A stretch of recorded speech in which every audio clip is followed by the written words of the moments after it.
Hi guys. आज हम बात करेंगे एक और कंपनी की जिसका नाम है धामपुर शुगर मिल। इस कंपनी को मैंने चूज इसीलिए किया है क्योंकि इसमें मुझे कुछ पॉजिटिव ग्रोथ देखने को मिली है। मैं सोचा कि इस चीज को आपके सामने ले आऊं, लेकिन आगे बढ़ने से पहले मैं आपको एक चीज बता दूं। ये मेरे रिकमेंडेशन नहीं है। मेरे रिकमेंडेशन में कोई भी बाय और सेल करने की जरूरत नहीं है। जब भी आप इन्वेस्टमेंट करोगे अपने चॉइस पे करना है, ठीक है। बस मेरा यहाँ पर्पज यह है कि कुछ पॉइंट्स है जिन पे आपको अवेयर करने की जरूरत है। तो अगर मैं आपको यहाँ पे एक चीज बता दूं, एक चीज दिखा दूं मैं यहाँ पे आपको। 2022 से 2000 सितंबर 2024 2023 से सितंबर 2023 से इसका जो स्टॉक प्राइस है ये 321 से गिर के 218 तक आया। ये गिर के कहाँ आया था 191, लेकिन फिर उसने बाउंस बैक किया है। अभी ये करंट में है 215 में, राइट। अभी ये 218 में करंट में है। अब इसके इस बीच में क्या हुआ था, मैं आपको एक चीज दिखा दूं इसके बीच में हुआ क्या था। जब मैंने इसके क्वार्टर रिजल्ट देखे हैं तो यहाँ से मुझे पता चला कि जून 2023 में इसका जो रेवेन्यू था वो 783 करोड़ की सेल थी, जिसकी वजह से यहाँ पे जो स्टॉक प्राइस है वो ऊपर हो गया था, ठीक है ना। 319 तक चला गया था, लेकिन फिर उसके बाद सितंबर से इसका जो सेल है वो कम होता जा रहा है, ठीक है।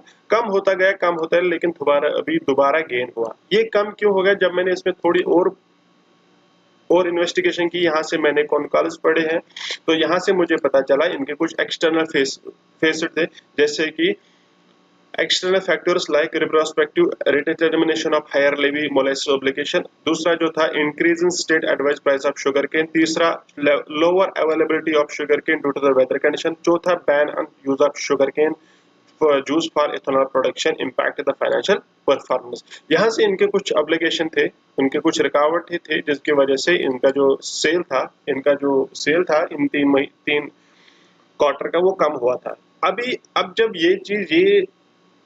ये जो इनके रीजन थे सेल कम होने के, अभी ये एग्जिस्ट नहीं कर रहे, इसके बाद अब हम आपको बता देंगे।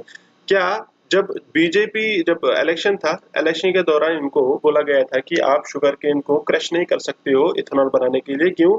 क्योंकि जून 2024 में इलेक्शन थे, जिसकी वजह से इनको वो बीजेपी को बड़ी प्रॉब्लम हो सकती थी कि क्योंकि इन्फ्लेशन बढ़ जाता है, जिसकी वजह से इनको रुकवा गया था कि आप इसको क्रश एथेनॉल में नहीं कर सकते हो। लेकिन यहाँ से जो स्टॉक प्राइस है वो नीचे आना शुरू हो गया था। अब हमें यहाँ देखना है कि ये जो चीज है, ये जो रिस्ट्रिक्शन इन पर लगाई गई थी, क्या ये अभी प्रेजेंट में है? नहीं है, अभी ये प्रेजेंट में नहीं है, क्योंकि बीजेपी अभी करंट में गवर्नमेंट है। करंट गवर्नमेंट जो है वो बीजेपी की है, और इनसे ये चीज अब हट गया है। अब ये दोबारा इथेनॉल प्रोडक्शन कर सकते हैं।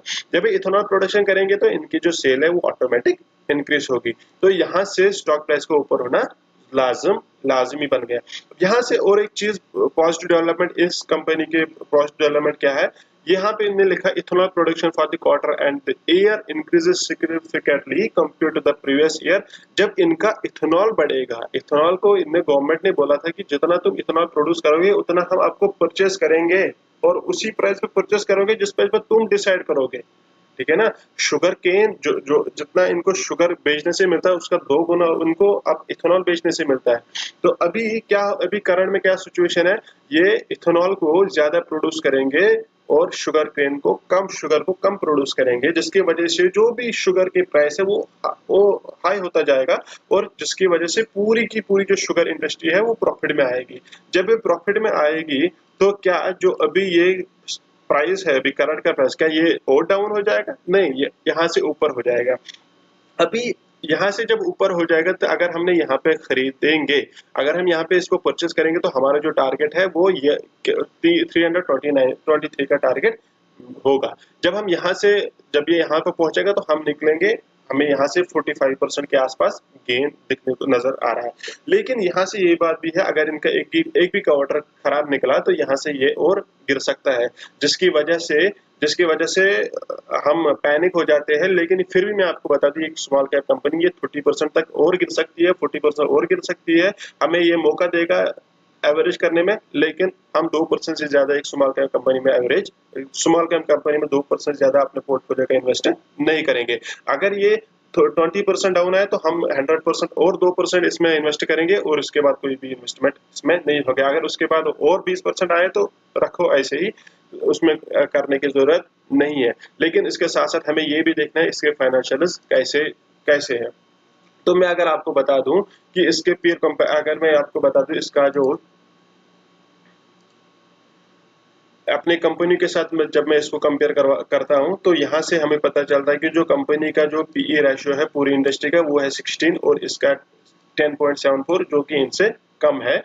और ये मैं आपको पहले बता चुका हूं कि ये एक स्मॉल कैप कंपनी है, ठीक, एक स्मॉल कैप कंपनी है और इनकी जो सेल है वो 2168.91 करोड़ है, जो कम है। कितना कम है? ये कम है कितना? ये 11% कम है, जो मैंने आपको रीजन बताया जिसकी वजह से ये कम हुई है इनकी सेल, राइट। तो जब हम इसका बैलेंस शीट देखते हैं तो बैलेंस शीट से हमें ये पता चलता है कि जो इनका जो कैपिटल इक्विटी है वो वैसा ही है जैसे जो आज से पहले लगभग 7-8 साल थे, ओके। लेकिन इनका जो रिजर्व है वो 2021 तक बढ़ता जा रहा था, अच्छी खासी अमाउंट में बढ़ता जा रहा था। लेकिन अब 2022 से इनका जो रेवेन्यू है, इनका जो रिजर्व है वो कम होता गया। अब मार्च 2024 में दोबारा बढ़ने वाला है, ठीक, बढ़ गया 2025 में और बढ़ सकता है, वो आगे हम देखेंगे, ठीक। तो यहाँ से इसका कम होने का रीजन क्या है? यहाँ से इन्होंने बारोइंग कम की है।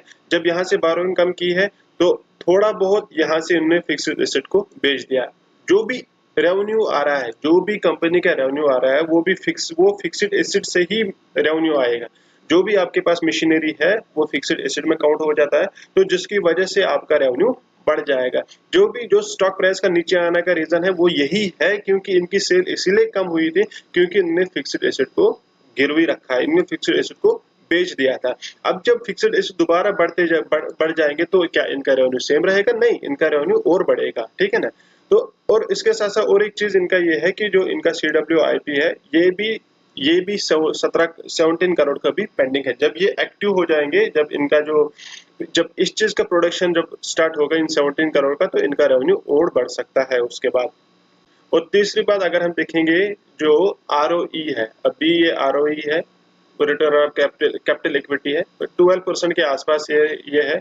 लेकिन फिर भी मैं आपको बता दूं ये शुगर कंपनियां जो भी है ये अभी लॉस मेकिंग कंपनी है, लेकिन फ्यूचर इनका अच्छा खासा दिख रहा है। ये 12% से जाके ये 20% भी जा सकती है फ्यूचर में, ठीक। और इसके बाद अगर हम देखेंगे प्रमोटर के पास में कितने हैं, 49% है। प्रमोटर के पास 49% है, जो पहले से है वैसे ही है अभी। और FIS के पास 5.5% है और DIA के पास 0.46% और पब्लिक के पास 44.92% है। जब हम इसमें थोड़ा भी इसको सर्च और करेंगे तो यहाँ से हमें पता चलता है कि इसमें 8% तो अनिल कुमार गोयल के पास है, 6% इसके पास है और 2% सीमा गोयल के पास है, और बाकी जो 37% वो पब्लिक के पास है।